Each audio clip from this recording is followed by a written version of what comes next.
For further analysis, let's bring in Phar Kim Beng. He's the founder and CEO of Strategic Pan Indo-Pacific Arena and joins us now from Kuala Lumpur. Good to have you on the show, sir. All right. Since being elected, or I should say perhaps a little more recently, we've seen the desire from the Japanese Prime Minister Fumio Kishida trying to seek a more active role on the international arena in terms of international affairs. My question to you is, why do you think it's taken so long for the Japanese Prime Minister to visit Ukraine? I mean, the last of the G7 leaders. Well, first of all, this is a war that is occurring in one of the central theater in Europe. And if Japan or Japanese Prime Minister had reacted too quickly by going to the war zone, then the global audience would have made the correlation that the war in Europe is actually a parallel or a possibility that something of the same might recur in East Asia, even though the Prime Minister of Japan had actually said so himself about a year ago, that what happens in Ukraine could be the tomorrow of East Asia. But then physically making that visit to Ukraine would not be advisable within that context, which is to prevent global audience and political analysts, governments from making that one-to-one analogy.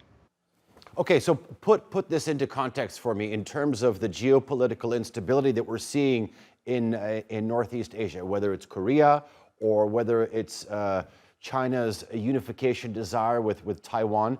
Put that into context with the Japanese Prime Minister's visit. How does that fit in terms of the message that needs to be sent out to the global audience? Well, that's a very good question, because the Japanese Prime Minister's visit is coming at the heel of his visit to India, which is considered one of the strategic partners of Japan in the Indo-Pacific arena. And he has just pledged in India that Japan will increase its development assistance to the global south to the tune of $7.5 billion, which is a huge amount. 75 billion US dollars, not 7.5. That is actually a declaration of Japan's attempt to return to the global stage, and in a way to send a signal to whoever that is out there that might be a threat to Japan, be it China, Russia, or even North Korea, that Japan is back. Is Japan essentially, the deal that you said with India, essentially trying to sort of spread the eggs and not put it all in one basket? Because when you look at the Japanese economy, it is heavily reliant on a lot of items, whether it's food products, energy, you name it. It is so reliant on this. So this, in effect, is a way to distribute any or alleviate any risks. Well, again, this is an excellent question, but then if we are given that privilege of looking at Japanese foreign policy throughout the scope and spectrum of the Japanese history, the Meiji Reformation has always emphasized that Japan should have what is known as an omnidirectional foreign policy. It's only after 1945, when Japan was locked in a security alliance with the United States, that there is that seeming predisposition that Japan is always with the West.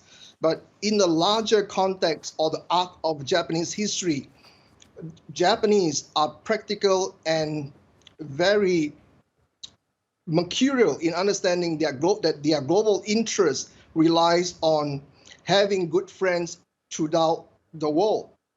But it's unfortunate that occasionally you have neighbors that do not behave, and then you have powers all the way in Europe that all of a sudden invaded another sovereign country, which is Ukraine, and that has sent shockwaves throughout the Japanese policy community, if not the Japanese public at large, that a conventional, potentially a nuclear war is possible and likely.